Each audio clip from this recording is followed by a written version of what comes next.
해당 강의를 진행하기 직전 혹시 중간에 갑자기 갑툭튀 등의 요소가 나타날 수 있으니 주의하시면서 바라보시면 감사하겠습니다. 또한 해당 영상은 실수를 방지하기 위해서 여러 부분 나눠 찍다 보니 레이저 포인터 등이 갑자기 다른 데로 이동할 수 있으니 그 점 양해해 주시면 감사하겠습니다. 지금부터 발표를 시작하도록 하겠습니다.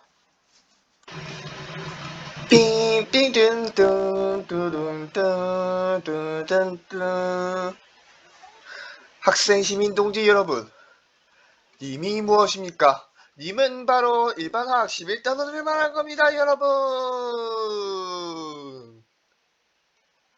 안녕하세요. 2021년 유레카에서 이제 챕터 11로 돌아오게 된 이규민이라고 합니다. 이번 챕터는 액체와 분자 간의 힘을 다루는 챕터입니다.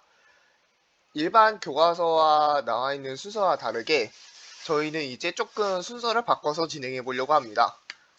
첫 번째는 분자 간의 힘을 다루는 챕터로 분산력, 쌍극자 힘, 수소결합 등을 다루는 챕터이고, 두 번째는 이제 물질의 상에 대해서 어느 정도 다룰 것이며, 세 번째는 이제 액체만의 고유한 특성에 대해서 이제 특히 분자 간의 힘과 연결된 것을 중점적으로 보려고 합니다. 그 다음으로는 삼평형 그림과 그것과 관련된 증기압 곡선 등을 한번 살펴보고, 마지막으로 이제 물질이 고체, 액체, 기체를 벗어난 특별한 상들에 대해서 한번 알아볼 것입니다. 첫 번째로 분자 간의 상호작용으로 발걸음을 옮겨봅시다. 첫 번째는 분산력으로 시작하는데 The Dispersion Force라는 명칭 외에도 런던 포스라든가 Induced Dipole Interaction이라는 명칭도 갖고 있습니다. 이제 이 분산력은 모든 분자에 대해서 일어나게 되는데 얘는 이제 무극성과 극성을 가리지 않다는 뜻이 되겠죠.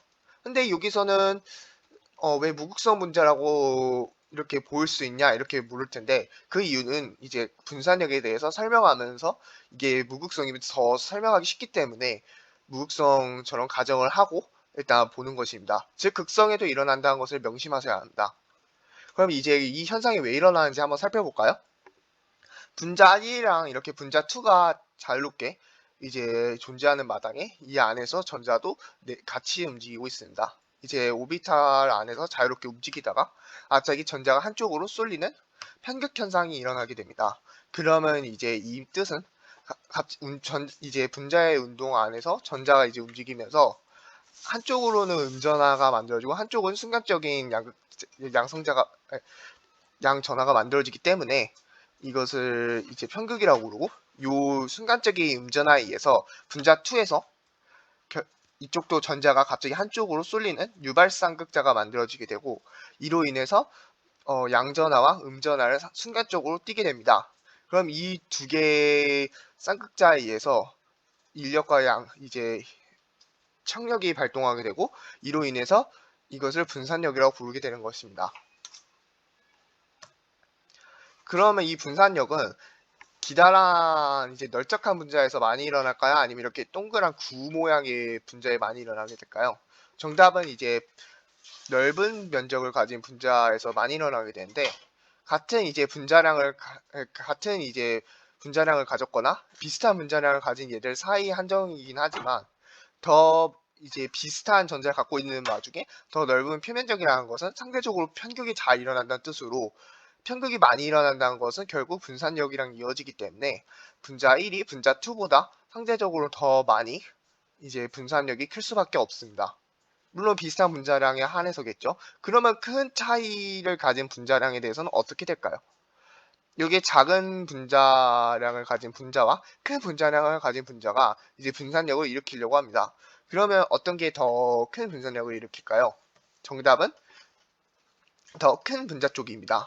이 모델에서 보실 수 있다시피 전자가 이제 많은 확률이 더 큰 게 이제 분자력을 가진 것으로, 큰 분자력을 가진 것은 즉 큰 이제 많은 수의 원자를 가지고 있다는 거고, 그 뜻은 많은 전자를 가지고 있다는 뜻이기 때문에 상대적으로 편극 현상의 크기가 강해지게 됩니다.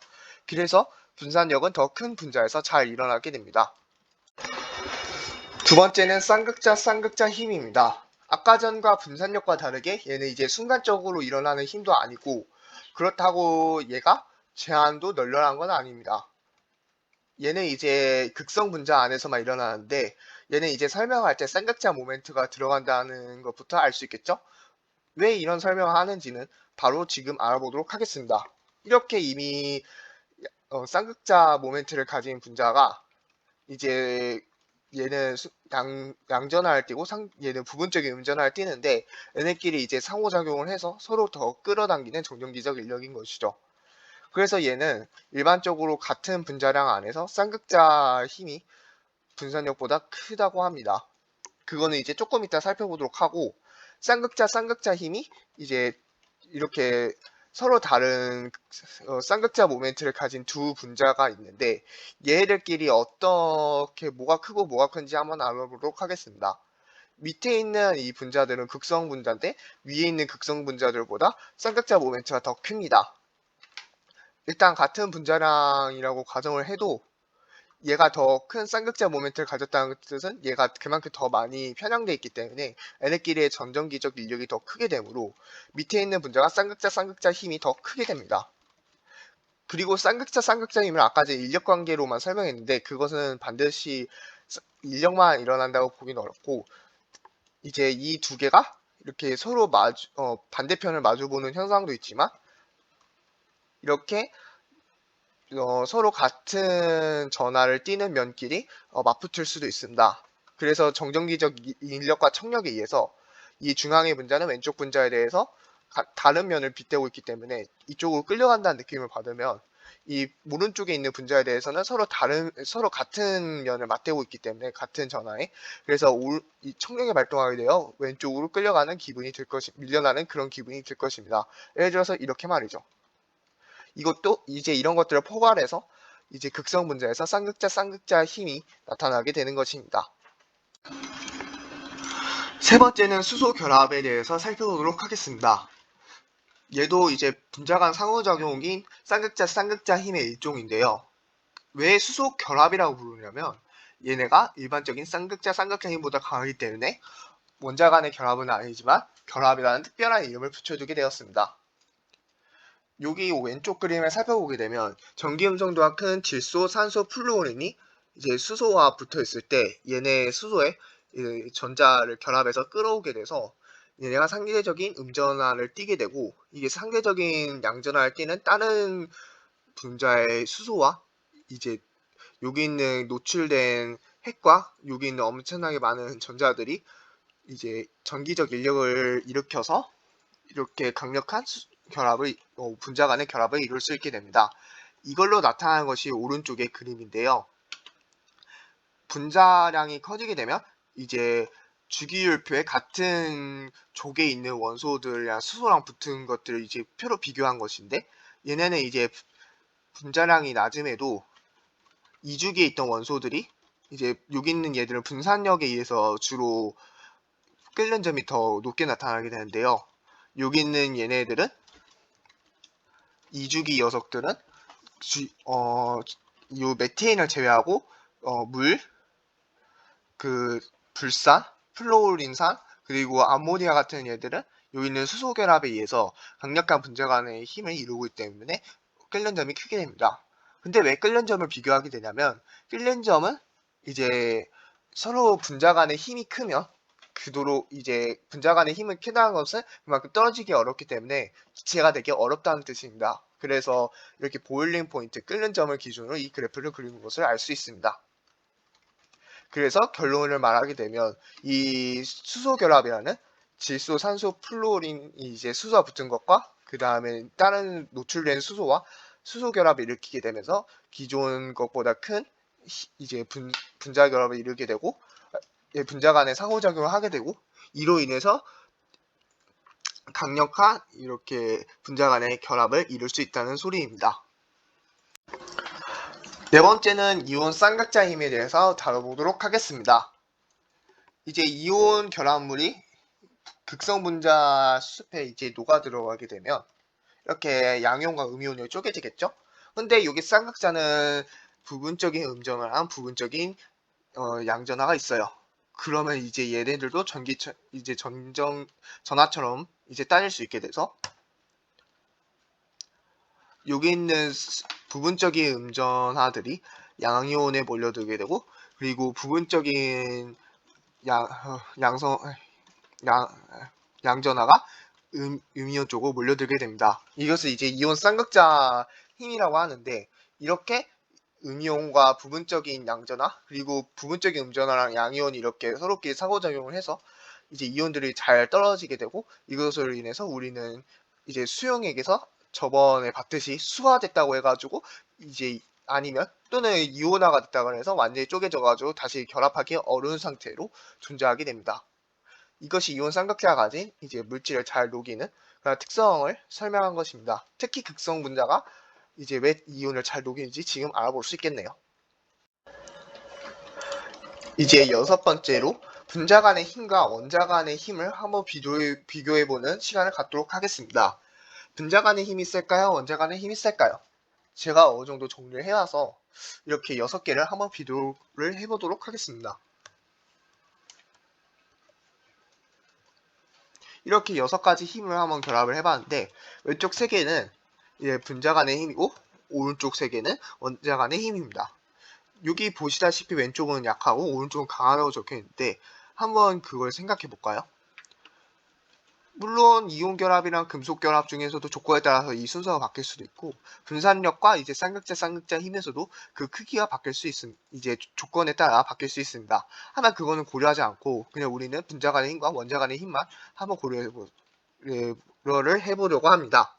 그러면 여기 이제 그 예를 한번 들어보자면, 물 같은 것도 결국 물이 이제 고체인 얼음 같은 경우에는 수소 결합을 포함하고 있습니다. 그리고 공유 결합의 중에서 이제 원자 단위로 이제 조합을 해서 구조를 이루고 있는 이제 다이아몬드를 한번 살펴보도록 하겠습니다. 물론 둘의 구성은 엄청나게 다르지만 그래도 수소 결합과 공유 결합을 비교하기에는 그렇게 나쁘진 않을 것 같습니다.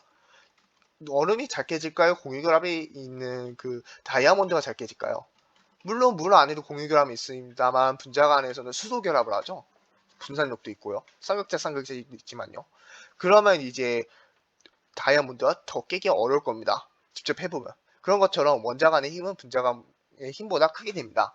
지금 지금 내용을 언급한 이제 고체 간의 그 크기 비교는 이제 화학2에서 배웠거나 아니면 좀 이제 나중에 다시 배울 수 있을 겁니다. 이제 분산력과 쌍극자 힘을 한번 비교해볼까요? 아까 전에 다르다고 했잖아요. 그 조건에 따라서. 그러면 그걸 한번 곡 씌워보도록 하겠습니다. 이렇게 극성 분자와 무극성 분자가 그 분자량이 비슷하게 됩니다. 그럼 극성 분자가 더 많은 분자 간의 상호작용을 할까요? 아니면 무극성이 더 그럴까요? 한번 비교를 해보도록 하겠습니다. 정답은 두둔! 극성 분자가 더 큰 분자 간의 상호작용을 하게 됩니다. 분자량이 비슷한 경우에는 그만큼 분산력이 비슷하다는 확률이 높게 되므로 쌍극자 힘을 가진 극성 분자가 더 무극성 분자보다 더 많은 분자 간의 상호작용을 할 수 있게 됩니다. 실제로 쌍극자 힘 같은 경우에는 분산력보다 한 10배 정도는 강하기 때문에 쌍극자 힘이 더 크게 두드러질 수밖에 없겠죠.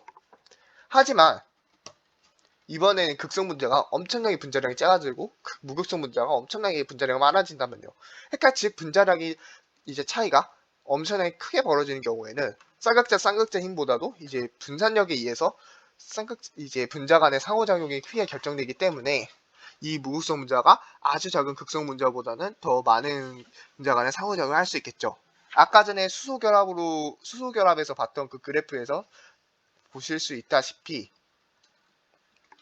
이렇게 얘는 물론 예외적인 경우이지만 이제 이것이 더 많이 이어진다면 결국은 요 오족을 중심 원소로 가진 얘네가 이제 요 안티모니를 가진 얘가 더 분자량이 높기 때문에 이제 수소 결합을 가진 이제 암모니아와랑 거의 비슷한 동급의 그러한 분자 간의 상호작용을 한다고 볼 수 있는 것이죠.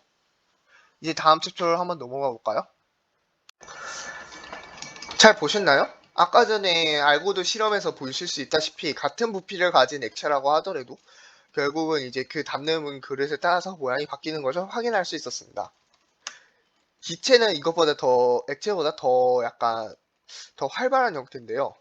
얘는 이제 분자 간의 상호작용이 거의 없다시피 엄청나게 먼 거리를 가진 채 분자가 떨어져 있습니다. 그래서 얘네 같은 경우에는 담는 그릇에 따라서 그 부피가 그냥 그 그릇에 따라 의존하고 완전히, 그리고 부피도 그 그릇에 따라 의존합니다. 그래서 이거랑 관련된 게 우리가 10단원에서 배웠던 그 PV는 NRT라고 하는 이상기체 방정식이 있었죠. 아니면 반데르발스 방정식이라고 해서 그걸 좀 더 보정한 식을 배웠고요. 이제 이런 것들을 설명하는 게 기체입니다. 이제 여기 있는 염소가스를 한번 보실까요? 여기는 이제 염소 같은 경우에는 분자 간의 상호작용이 상대적으로 약한 편이기 때문에 상온에서 이제 기체를 지니고, 브로멘 같은 경우에는 액체죠. 같은 이제 17쪽인데 바로 아래쪽에 있습니다. 바로 아래쪽에 있죠. 17번 그 염소 다음에 주기를 보시면 35번 브로민이 나올 겁니다. 그럼 걔네를 보면 그 브로민은 액체를 띠고 있고요. 그 밑으로 아이오딘으로 가게 되면 그 53번 아이오딘 이제 기체 이제 그 결합물 이제 그 두 개의 원자가 아이오딘 원자가 뭉쳐서 이제 그 분자를 이루는데 걔네들은 이제 상온에서 고체로 존재합니다. 그 이유는 아까 전에 봤던 분산력과 비슷한데요. 이제 염소는 아까 전에 말씀했다시피 분자량이 낮고 점점 갈수록 이제 아이오딘으로 갈수록 그 분자량의 크기가 커지면서 아까 전에 분산력이 분자량이 커진다고 했으면 그만큼 잘 이제 편극이 일어나기 때문에 분자량이 커질 수밖에 없고, 이제 분자량이 커지면서 편극이 커지고 그걸로 인해서 분자 간의 상호작용이 커지기 때문에 이제 점차 잘 뭉쳐지게 돼서 상온에서 점차 갈수록 기체에서 고체로 변하게 되는 겁니다. 이제 분자 간의 상호작용과 연관된 액체의 일부 특성에 대해서 살펴보도록 하겠습니다. 참고로 여기 나와 있는 성질 중에서 마지막인 증기압력은 뒤로 빼고 나머지 4개를 살펴보도록 하겠습니다. 점도는 이제 액체가 얼마나 흘러가기 어려운 정도를 얘기하는데요. 이것도 내부의 분자 간의 상호작용에 의해서 이제 마찰이 일어나가지고 상대적으로 움직이기 어려운 상태가 되기 때문에 분자 간의 상호작용에 따라서 영향을 받는 값으로 살펴볼 수 있습니다. 이제로 탄화수소를 한번 살펴볼 건데, 얘네들 모두 이제 그 알카인이라는 탄화수소의 일종으로 헥세인부터 데카인까지 갈수록 탄소수랑 수소수가 많아지면서 분자량이 커지게 됩니다. 이로 인해서 점도 비스코시티가 점점 더 커지게 되죠. 점도의 단위는 kg/m²입니다. 또 표면장력이라는 것도 있는데, 표면장력은 얼마나 물체가 잘 뭉쳐드는지 그런 걸 나타내는 수치로 많이 얘기를 하지만, 사실은 얘는 표면적을 늘리는데 얼마만큼의 힘이 필요한가라는 단위인데요. 이 표면장력은 이 표면장력이 왜 일어나게 되면 내부에 있는 이제 액체 내부에 있는 분자를 모형화해서 살펴보게 되면 안쪽에 있는 얘들은 모두 주위에 있는 분자들과 상호작용을 하면서 서로 인력기로 잡아당겨지지만 이 바깥에 있는 경우에는 외부에 있는 그 기체들에 의해서 상대적으로 이제 끌려올 기회가 부족하게 됩니다. 그래서 내부에 있는 이 분자들에 의해서 많이 끌려오기 때문에 상대적으로 뭉쳐지는 그러한 형상을 지니게 되고, 그로 인해서 표면 장력이 발생하게 됩니다. 표면 장력의 단위는 그 뉴턴 퍼 그 미터 제곱으로 볼 수 있겠네요. 이제 이 분자 간의 상호작용이 클수록 물론 표면 장력이 더 커지겠죠. 왜냐면 그만큼 많이 잡아당길 테고 그만큼 찍기가 어려울 테니까요. 이제 세 번째는 응집력, conceal force, 부착력, adhesion force, 그 다음에 모생활 현상, capillary action에 대해서 한번 살펴보도록 하겠습니다. 저에게 직결하세요.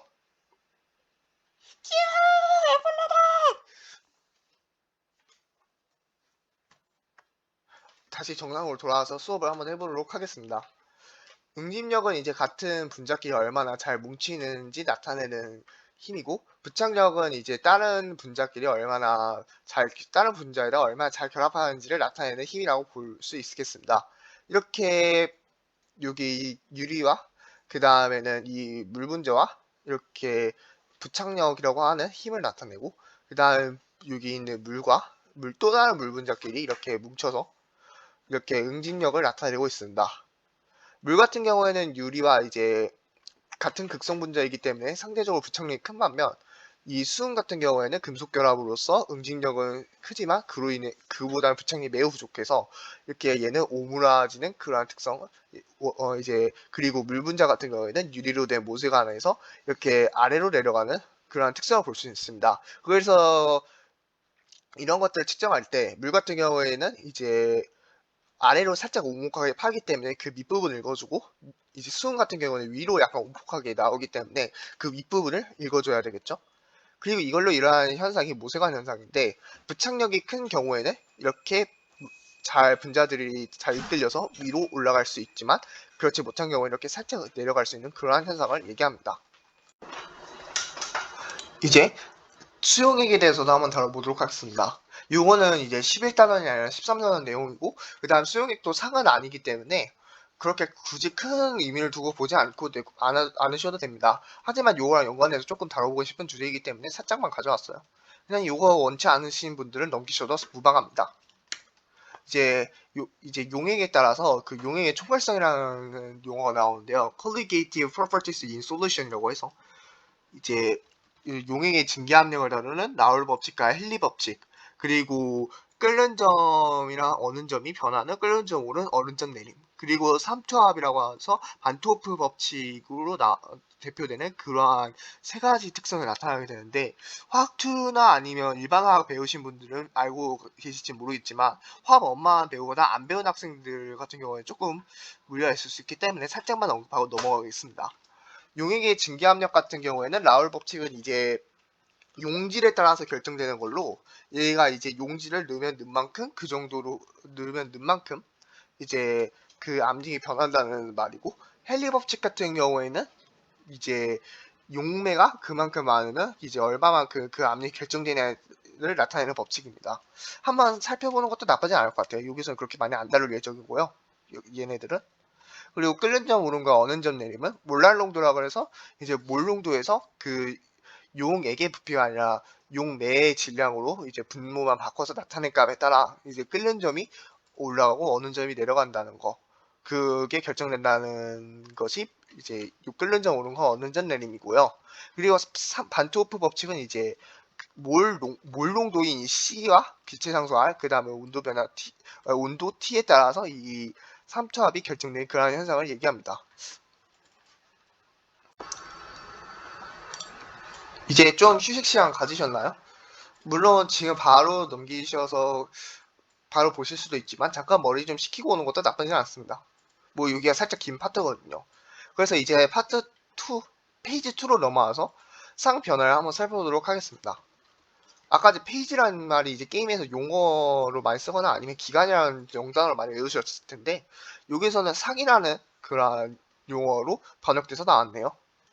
이제 우리가 아까 전에 봤다시피 솔리드, 리퀴드, 가스, 그러니까 고체, 액체, 기체가 이렇게 상태 변화를 하는 그러한 모습을 나타내주고 있는데, 이 파란색은 엔도더믹 프로세스, 그러니까 열을 흡수하는 과정으로, 그리고 빨간색은 엔도더믹 프로세스, 그러니까 에너지를 내뿜으면서 상태 변화를 하는 것입니다.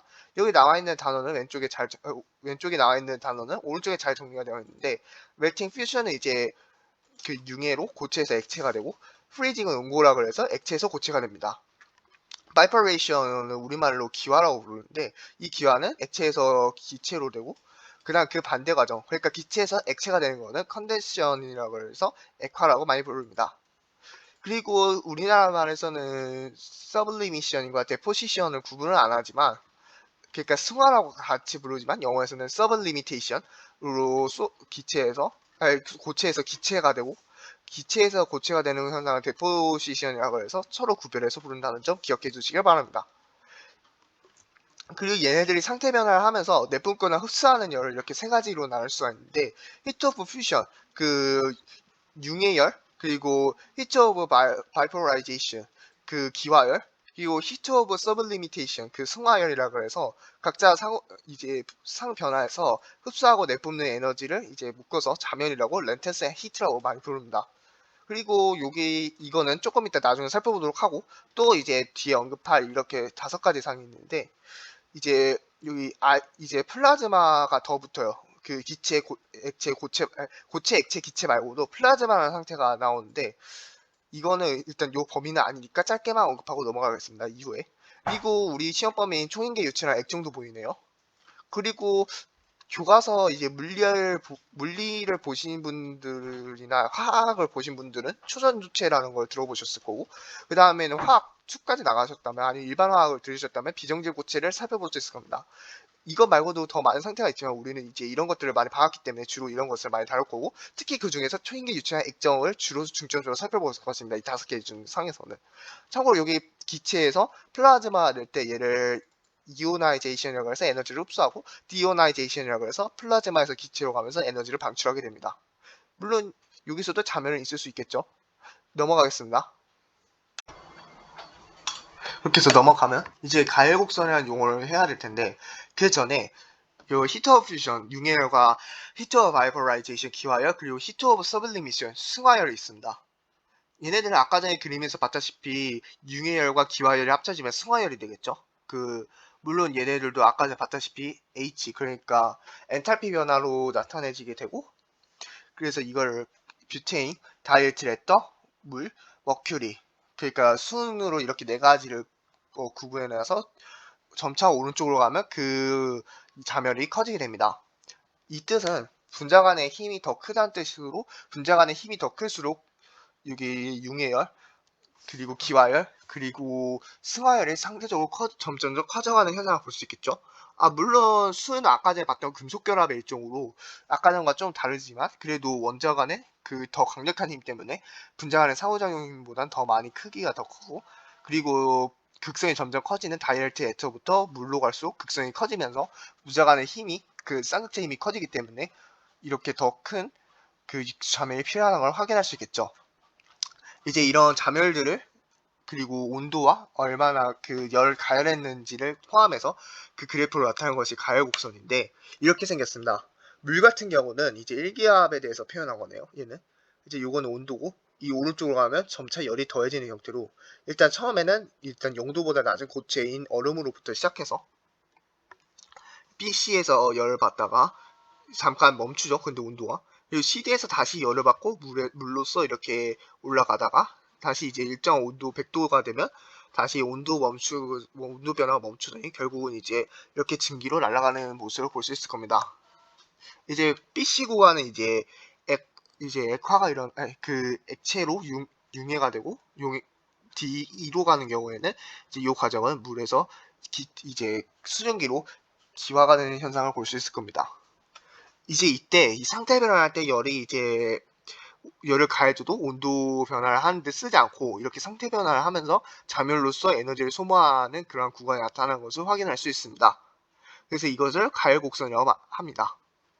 그리고 아까 전에 봤던 그 세 가지 상인 고체, 액체, 기체를 이제 한 번에 나타낼 선인데, 이를 이제 상평형 그림이라고 합니다.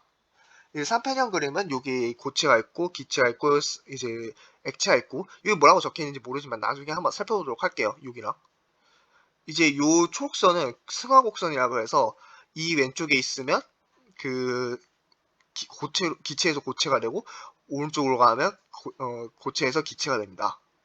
참고로 밑에 오른쪽은 온도가 올라가는 거고, 이 세로선에서 위로 갈수록 압력이 증가합니다. 마찬가지로 여기 고체와 액체 사이는 이제 용융곡선이라고 해서 얼마나 이제 왼쪽으로 가면 이제 그 얼고, 오른쪽으로 가면 용융이 되죠. 왼쪽으로 가면 음고고요. 그리고 이 리퀴드, 가스, 액체랑 기체를 살펴보게 되면 이 왼쪽 얘는 이제 그 증기압력 곡선이라고 조금 이따 언급할 건데, 걔 이제 왼쪽으로는 이제 액체가 되고, 그 아래쪽 오른쪽으로 가면 이제 고체로 되게 됩니다. 근데 이제 여기서 조금 더 나아가게 되면 여기 두 가지 포인트가 보일 거예요. T랑 C.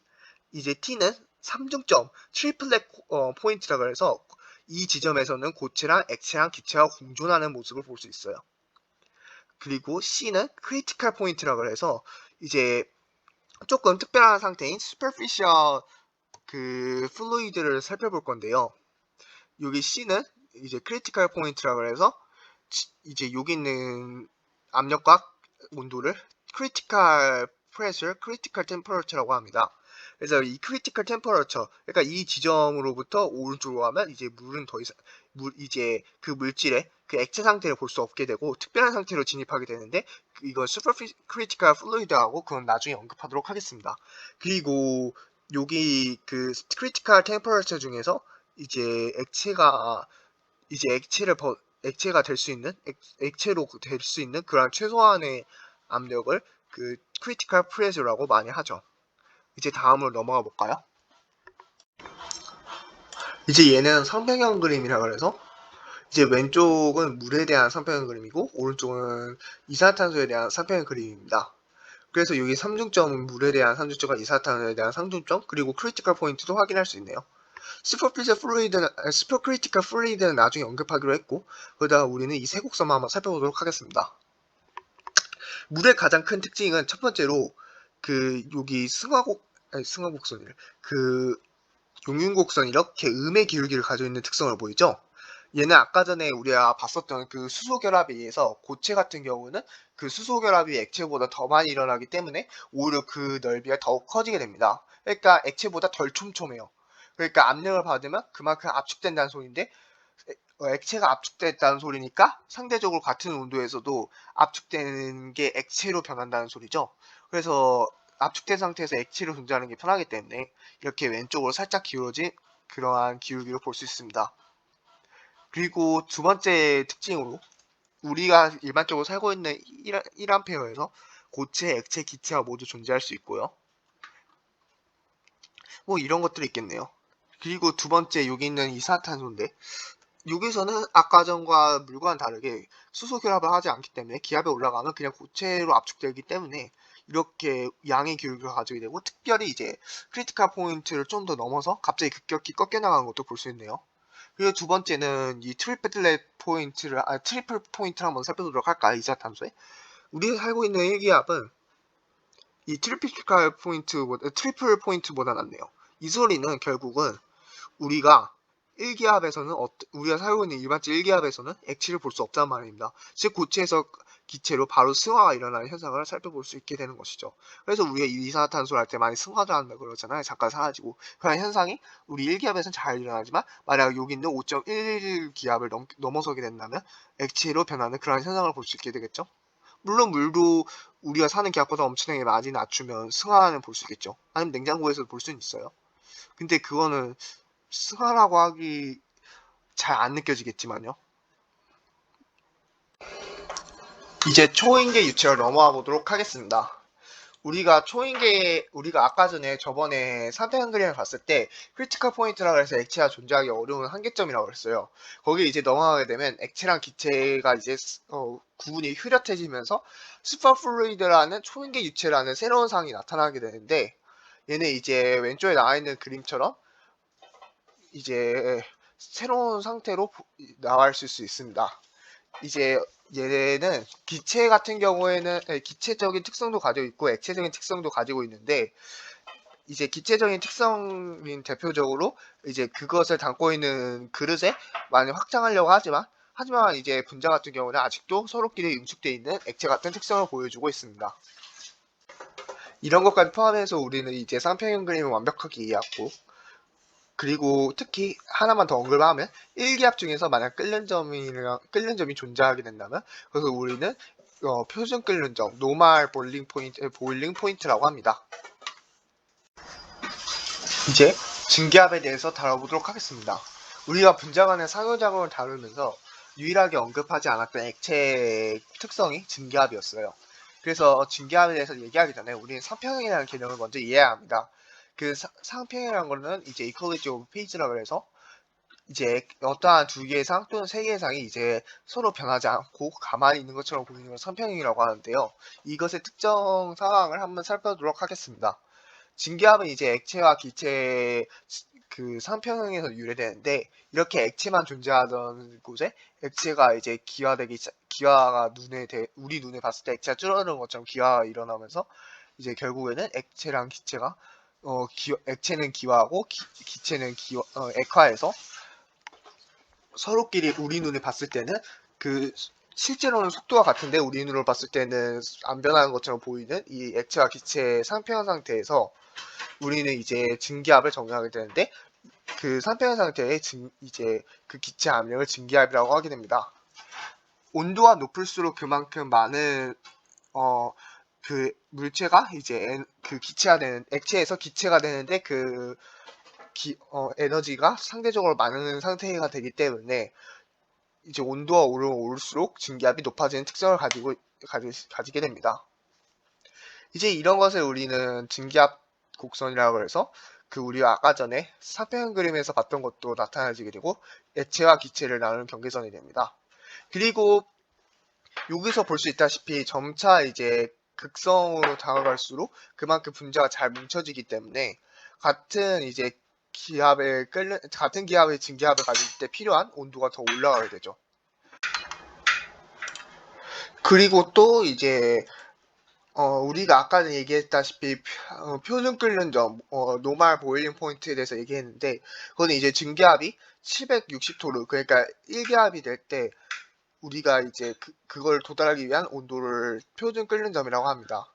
어떠한 특정 압력에서 끓는 점을 알고 싶다면 증기압 곡선을 가져온 다음에 그 다음에 증기압을 내가 원하는 값을 찾아서 이렇게 수직선을 그려주게 되면 그때 만난 온도 지점 있죠?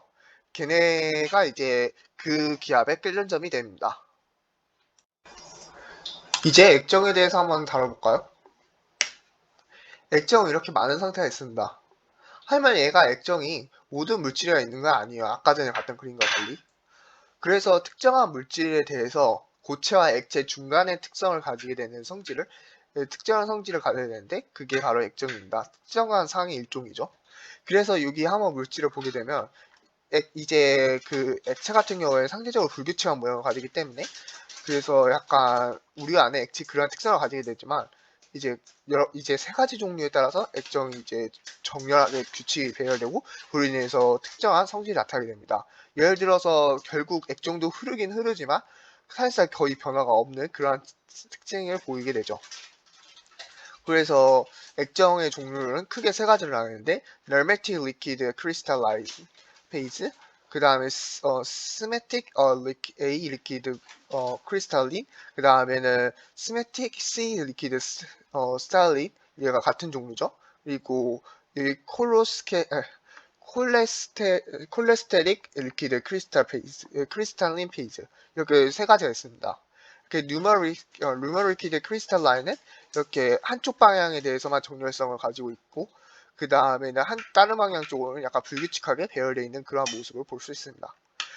시메틱 리퀴드 크리스탈린은 이제 두 쪽 면에서 봐도 정렬된 특징을 가지고 있는데 이렇게 한쪽으로 보면 얘는 이렇게 한쪽 방향으로 쭉 직선으로 나열되어 있고 하나는 이제 뭉쳐져 보이는 그런 특성을 가지고 있죠. 그래서 A에서 C로 갈수록 점차 약간 그러한 틀어지는 특성을 보이게 되죠. 그리고 콜레스테릭 리퀴드 크리스탈 페이지 같은 경우에는 얘는 이제 층마다 정렬은 돼 있지만 얘 층끼리는 서로 이렇게 약간 그 뭐라고 해야지 수학에서 따지면 우리가 그 공간에서 평행하지도 않고 만나지 않는 직선을 꼬였다 그러죠. 그것처럼 이렇게 꼬여 있는 것처럼 이게 분자가 나열되어 있는 액정 모습을 볼 수 있습니다. 그래서 액정이 되기 위해서는 어떤 분자가 되기 좋냐? 이 그림을 한번 보게 되면 이러한 분자들이 그 액정이 되기 쉽다고 나와 있는데 물론 온도 제한은 필요하겠죠. 아까 전에 그 온도에 따라서 고체가 되고 액체가 되는데 그 중간 지점에 액정이 있다고 그랬으니까 이제 액정의 조건을 살펴보게 되면 이제 그 폴라 그룹 그러니까 극성을 가지는 그러한 작용기나 이런 게 있어야 되고 그 다음에는 이중결합이 있는데 이제 그게 그 요 주위에 있는 그 고리 구조 모양을 가지고 있는 얘들에 나타나 있어야 한다는 겁니다. 그래서 이런 모양들이 액정을 이루는 것을 볼 수 있죠. 이제 살짝 교과서를 넘어서 그러니까 이번 시험 범위를 넘어서 교재를 넘어서 한번 살펴보도록 하겠습니다. 아까 전에 우리는 플라즈마라는 언급도 했어요. 얘는 우리가 이제 만화나 게임이나 뭐 영화나 뭐 소설 읽을 때 다 나오잖아요. 근데 우리는 그 학문적으로 우리는 솔직히 정규교육과정상 배우지 않았을 거예요, 거의. 배웠을 예들도 있을지 모르겠는데 한번 플라즈마에 대해서 살펴보게 되면 얘는 이제 기체를 넘어서 더 뜨거운 상황으로 그냥 기체 분자가 이온화된 것처럼 이제 서로 찢어지고 막 그런 현상입니다. 이 상태에서는 당연히 전기적 특성을 지니게 돼서 이렇게 불안정하게 빛을 내뿜거나 아니면 이런 여러 가지 현상들이 많이 일어나게 되죠. 플라즈마를 좀 더 알아보고 싶은 사람은 찾아보는 걸 추천하지만 간단하게 얘기를 해서 이제 기체에서 아까 열을 더 많이 얻거나 아니면 정전기적으로 이제 상대적으로 정전기적으로 분리가 돼서 이제 플라즈마 상태가 되면 이제 전기 흐름을 가진 그런 특정한 불안정한 상태가 됩니다. 그래서 이걸로 인해서 우리가 플라즈마를 많은 용어를 쓰고 그 외에도 이제 초전도 효과라고 해서 얘도 이제 화학이랑 물리 좀 배워보신 분들은 알 건데 18관 떡티비티라고 해서 초전도 효과로 어떠한 특정한 온도 이하에 따라서 받고 있던 자성이 이제 그거랑 다르게 이제 내부에 자기장이 생겨서 원래 자기장과 반대로 이렇게 설정돼 가지고 서로끼리 청력이 일어나 이렇게 물질이 뜨는 것을 볼 수 있습니다. 이런 것을 이제 초전도 효과라고 해서 많이 부르는데요. 원래 이 초전도 효과는 특정 물질마다 이제 특정 온도 이하에서만 나타나는 현실인데 이제 BCS 이론이라고 해서 이걸 예측하는 이론이 있었지만 그 30켈빈 이하의 그 온도가 거기서 예측하는 30켈빈보다 낮아야 된다는 조건을 넘어서 이제 거기서 이제 많은 초전도 효과를 보이는 물질이 많아지다 보니 이 의심이 생기긴 하고 있습니다. 이런 것들도 찾아보면 많이 찾아보실 수 있을 거예요. 요거는 그렇게 깊게 안 다룰 거니까 그렇게 많이 집중해서 보시진 않으셔도 됩니다. 그리고 마지막으로 이제 그 유리 비정질 고체라는 것을 다룰 건데 유리도 일종의 비정질 고체로서 그러니까 이게 고체 상태에서 우리가 그동안 봤던 고체들은 대부분 이제 특정한 형태를 가지고 있어요. 그 특정한 그 패턴을 가지고 그 규칙을 따라 규칙적으로 이제 배열되는데 유리는 그렇지 않고 어느 정도 막 규칙이 벗어나서 얘는 이제 결합을 하고 얘는 이제 그 결합을 하고 분자 결합을 하고 얘는 분자 간에 그 상호작용이 없어서 막 떨어지고 막 불규칙하게 그렇게 존재해요. 그래서 이제 아까 전에 우리가 봤던 것처럼 특정한 온도에서 계속 이제 열을 받으면서 가만히 있으면서 상태 변화를 하지 않고 그 대신 이제 유리 중에서 얘네들은 이제 열을 받으면 상대적으로 끊어지기 쉬운 데부터 끊어져가지고 끓는 점이 계속 변합니다. 그래서 이런 것을 이제 비정질 고체의 특성으로 볼 수 있습니다. 이제 이런 것까지 다뤄서 이제 PPT를 맞춰볼까 합니다. 이제 발표 들어주셔서 감사합니다. 해당 기반 내용은 그 펄슨 글로벌 에디션에서 펄슨에서 제작한 그 글로벌 에디션에서 Chemistry the Science 14th Education in SI Unit 그리고 유니스트의 일반 화학 강의 1을 참고하였고 그리고 외에도 위키피디아, Know Your Meme, 알고도 그리고 여기 직접적으로 등장하지 않았지만 패러디 중에서 오버워치까지 등장했던 것 같습니다. 그래서 이거 말고도 PPT 이루고 있는 마이크로소프트 소프트웨어, 디자인, 아이콘, 그리고 디자인 아이디어 기능 등을 참고해 만들었습니다.